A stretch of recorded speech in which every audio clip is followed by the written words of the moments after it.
Shalom Bapak Ibu yang kekasih di dalam Tuhan Yesus. Puji Tuhan, hari ini kita tiba di dalam Kisah Rasul yang ke-15. Dalam Kisah Rasul 15 ayat yang ke-37 sampai dengan 38 dikatakan bahwa Barnabas ingin membawa juga Yohanes yang disebut Markus.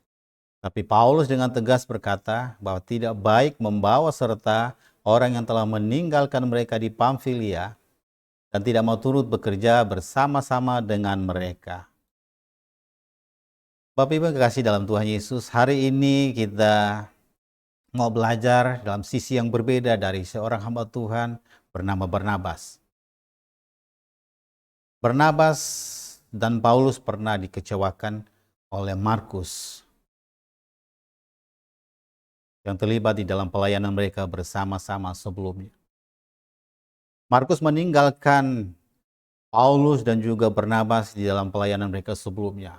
Dan dia kembali ke Yerusalem. Hal ini membuat Paulus kecewa. Dan ketika pelayanan berikutnya, dia tidak mau Markus terlibat di dalam pelayanan ini. Barnabas mencoba melihat dalam sisi yang berbeda. Dia tahu bahwa Markus bisa berubah. Markus dipakai Tuhan. Oleh sebab itu, dia mengajak Markus untuk terlibat di dalam pelayanan berikut. Bapak Ibu kekasih, Markus pernah mengalami kegagalan sebelumnya di dalam pelayanan.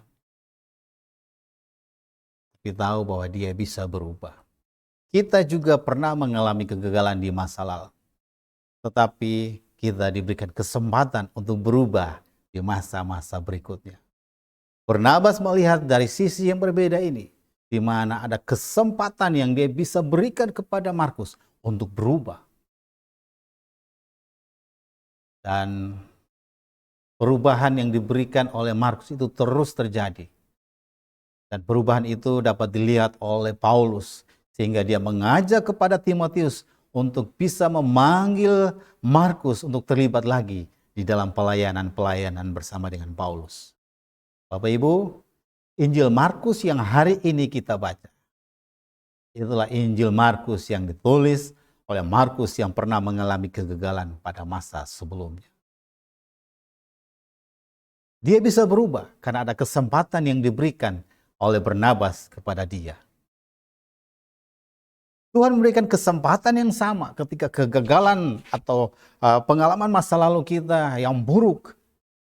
Hari ini Tuhan akan membawa kita kepada perubahan karena ada kesempatan yang Tuhan berikan kepada kita. Barnabas seorang yang diberi kesempatan oleh Tuhan untuk memberikan perubahan kepada orang lain. Hari ini kita juga diberi kesempatan oleh Tuhan untuk bukan saja kita berubah, tapi kita memberikan kesempatan kepada orang lain juga untuk berubah di dalam Tuhan. Bahkan dipakai Tuhan lebih luar biasa, lebih dahsyat di dalam Tuhan. Markus merupakan contoh yang baik, perubahan dalam hidupnya, karena dia mengambil kesempatan untuk berubah.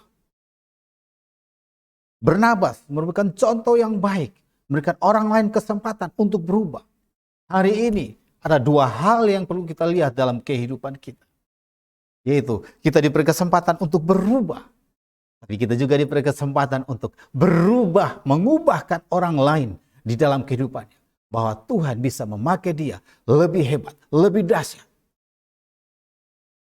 Roh Kudus bisa bekerja menjamah, memberikan perubahan dalam kehidupan kita saat ini.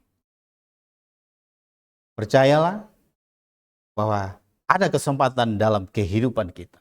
Percayalah bahwa Tuhan memberikan kesempatan untuk kita memberikan perubahan juga kepada orang lain. Tuhan memakai kita untuk memberikan perubahan kepada orang lain. Haleluya. Mari kita sama-sama menjadi orang yang berubah, menjadi orang yang bisa memberikan perubahan kepada orang lain lebih baik lagi. Tuhan Yesus memberkati kita. Shalom.